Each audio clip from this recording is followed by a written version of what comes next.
Medicover Hospitals, Vizag's most trusted hospital. 04068334455.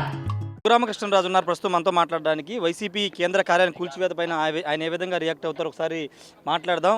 ఆయన reaction తీసుకుందాం. ప్రస్తుతం ఆయన అసెంబ్లీకి అటెండ్ అవుతున్న నేపథ్యంలో ఆయనతో మాట్లాడే ప్రయత్నం చేద్దాం. వైసీపీ జగన్ కూడా దీని మీద ట్వీట్ చేసిన నేపథ్యంలో రఘురామకృష్ణరాజు ఏ విధంగా స్పందిస్తారు? సార్, వైసీపీ కేంద్ర కార్యాలయాన్ని కూల్చేశారు, విధ్వంసంతో అరాచకంతో పాలన స్టార్ట్ చేశారంటూ జగన్ కొద్దిసేపు క్రితమే ట్వీట్ చేశారు. ఏ విధంగా ఏ విధంగా అంటే అది కూల్చివేత సమంజసం, ఎందుకంటే ఎటువంటి అప్రూవల్స్ లేవు. సో అది ఒక మెయిన్ రోడ్డు, ఈ సీడ్ యాక్సెస్ రోడ్డుకి కూడా ఆటంకంగా ఉంది. సో దాన్ని సీడ్ యాక్సెస్ రోడ్డుకి ఆటంకం కలిగించడం కోసమే ఆయన ఆ రకంగా అమరావతిని ఎంత విధ్వంసం చేశాడో జగన్మోహన్ రెడ్డి గారు అందరికీ తెలుసు. రోడ్లు కూడా తవ్వుకుపోయారు. కొంతమంది పనికిమాలిన ప్రబుద్ధులు, రాజకీయ నాయకులు, అత్యున్నత పదవుల్లో ఉన్నవాళ్ళు కంకరగా మట్టిని మట్టిగా అమ్ముకుంటూ పోయారు. వాళ్ళు చేసిన దురాఘాతాలకి అంతం లేదు. ఇప్పుడు ఒక పర్మిషన్ లేకుండా ప్రభుత్వ స్థలాన్ని లీజు తీసుకుని పర్మిషన్ లేకుండా కట్టి మరి సీడ్ యాక్సెస్ రోడ్డుకి అన్నిటికీ కూడా అంతరాయంగా ఉన్న కట్టడాన్ని కూల్చడం సమంజసం. కూల్చకపోతే ప్రభుత్వం బాధ్యతారాహిత్యంగా ఉన్నట్టు అర్థం చేసుకోవాలి. ఇప్పుడు ప్రభుత్వం తన బాధ్యత తను. సో దీనికి అభినందించాల్సింది పోయి ఏదో అలాగా శోకాలు పెట్టడం, ఇదంతా మరి దిగజారు రాజకీయానికి జగన్ దిగజారు రాజకీయం చేస్తున్నారని చెప్పుకోవాలి తప్ప ఆయన ఆవేదనకి అర్థం లేదు. ప్రభుత్వం జీవో ఇచ్చి 33 సంవత్సరాలు లీజుకి ₹1000 ఎకరానికి ₹1000 చొప్పున లీజుకి ఇచ్చి అధికారికంగా మేము తీసుకున్నాము, ప్రభుత్వం ఇచ్చిందనేది వాళ్ళు చెప్తున్నమాట. ప్రభుత్వం సొంత ఖర్చుతో కట్టిన భవనాన్నే కూల్చిన ప్రబుద్ధుడు ఈ బుద్ధి లేని మాటలు మాట్లాడటం, దీని గురించి ఇంకేం చెప్పాలి? ప్రభుత్వ ఖర్చుతో కట్టిన భవనాన్ని కూల్చేశాడా? మరి ఇంకేం మాట్లాడు? ఏ మొహం పెట్టుకుని మాట్లాడు?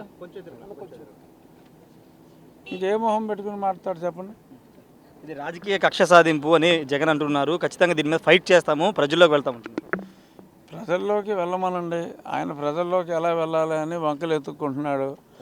నా బిల్డింగ్ కూల్చేశారు మర్రో, నా ఆఫీస్ కూల్చేశారు మర్రో అని ప్రజల్లో తిరగమనండి. సానుభూతి ఏమాత్రం రాదు.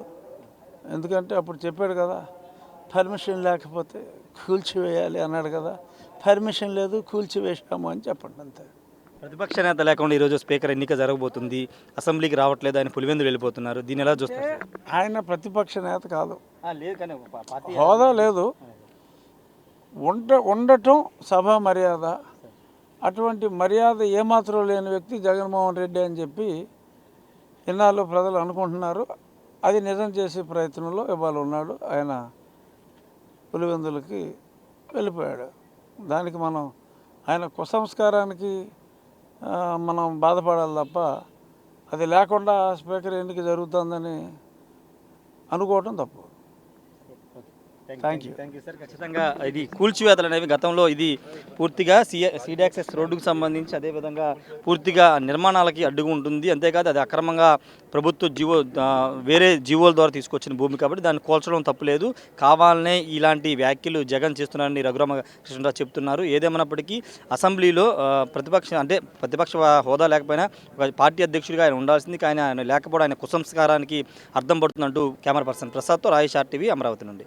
మరిన్ని వీడియోస్ కోసం ఛానల్ ని సబ్స్క్రైబ్ చేయండి, లేటెస్ట్ అప్డేట్స్ కోసం వాట్సాప్ ఛానల్ ని ఫాలో చేయండి అండ్ లింక్ డిస్క్రిప్షన్ లో ఉంది.